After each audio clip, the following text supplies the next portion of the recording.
Ada satu fase dalam kehidupan Rasulullah yang sering dibahas dari sisi peristiwanya, tetapi jarang direnungkan dari sisi beratnya keadaan yang harus beliau hadapi sebagai manusia.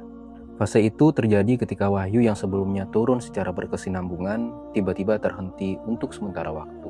Hari-hari berlalu tanpa satu ayat pun turun, tidak ada penjelasan tentang kapan wahyu itu akan kembali, tidak ada keterangan tentang berapa lama masa penantian ini akan berlangsung. Dalam kondisi seperti ini, tekanan tidak hanya datang dari situasi, tetapi juga dari lingkungan sekitar. Kaum Quraisy menjadikan jeda wahyu ini sebagai bahan ejekan. Mereka mengatakan bahwa Muhammad telah ditinggalkan oleh Tuhannya, dan bahwa apa yang beliau sampaikan telah berakhir. Situasi ini adalah situasi yang secara manusiawi sangat berat, bukan karena ketiadaan iman, tetapi karena berada dalam masa menunggu tanpa kepastian, di tengah suara-suara yang meremehkan dan meragukan. Namun Rasulullah Shallallahu Alaihi Wasallam tidak mengambil kesimpulan apapun dari keadaan itu. Beliau tidak menyatakan bahwa dirinya gagal, beliau tidak menyimpulkan bahwa Allah telah meninggalkannya. Justru beliau tetap berada dalam sikap menunggu, bersabar, dan menjalani hari-hari itu tanpa mendahului keputusan Allah. Dan pada waktu yang telah ditentukan, wahyu itu pun turun kembali. Allah menurunkan surat Ad-Duha, sebuah surat yang datang bukan sebagai bantahan keras, melainkan sebagai penegasan yang menenangkan. Allah berfirman, "Wad-duha wal-laili idza saja, ma wadda'aka rabbuka wa ma qala." Yang artinya, demi waktu duha dan demi malam apabila telah sunyi, Tuhanmu tidak meninggalkan engkau dan tidak pula membencimu. Melalui firman ini, Allah menjelaskan dengan sangat jelas bahwa masa jeda tersebut bukanlah tanda penolakan, bukan juga tanda kebencian, dan bukan pula pertanda bahwa Rasulullah telah ditinggalkan.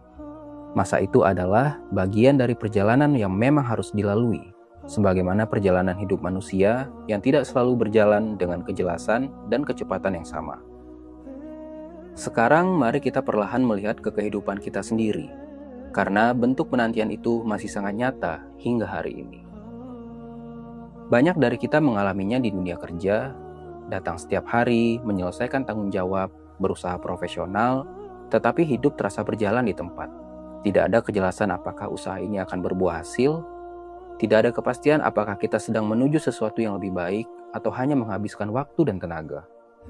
Kita menunggu kabar yang tidak kunjung datang, menunggu kontrak diperpanjang, menunggu promosi yang tidak pernah dibicarakan lagi, menunggu pengakuan yang rasanya selalu tertunda. Dan di sela-sela penantian itu, pikiran mulai ramai. Kita mulai bertanya pada diri sendiri, apakah semua ini sepadan? Apakah aku salah memilih jalan? Apakah aku sebenarnya tidak cukup baik?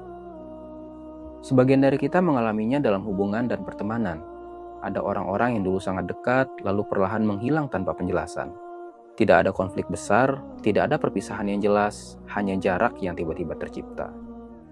Kita mengulang percakapan lama di kepala, mencoba mencari kesalahan yang mungkin tidak pernah benar-benar ada. Kita bertanya-tanya apa yang berubah dan apa yang seharusnya kita lakukan agar semuanya tidak berakhir seperti ini.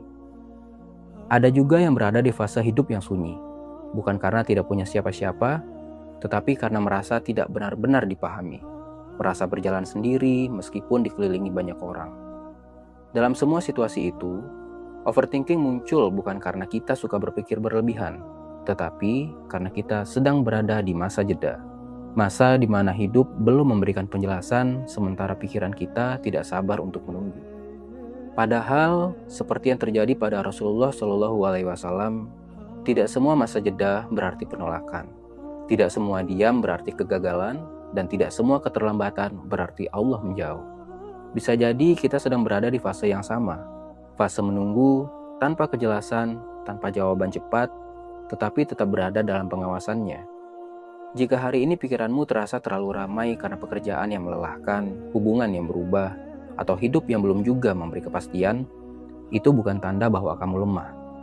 Itu tanda bahwa kamu sedang menjalani fase yang memang berat bagi manusia. Dan seperti janji Allah dalam surat Ad-Duha, masa sunyi itu tidak pernah berarti ditinggalkan. Ia hanyalah bagian dari perjalanan yang belum selesai. Jika malam ini pikiranmu belum juga tenang, izinkan dirimu berhenti sejenak dari mencoba memahami segalanya. Tidak semua hal harus disimpulkan hari ini. Tidak semua ketakutan perlu dijawab sekarang.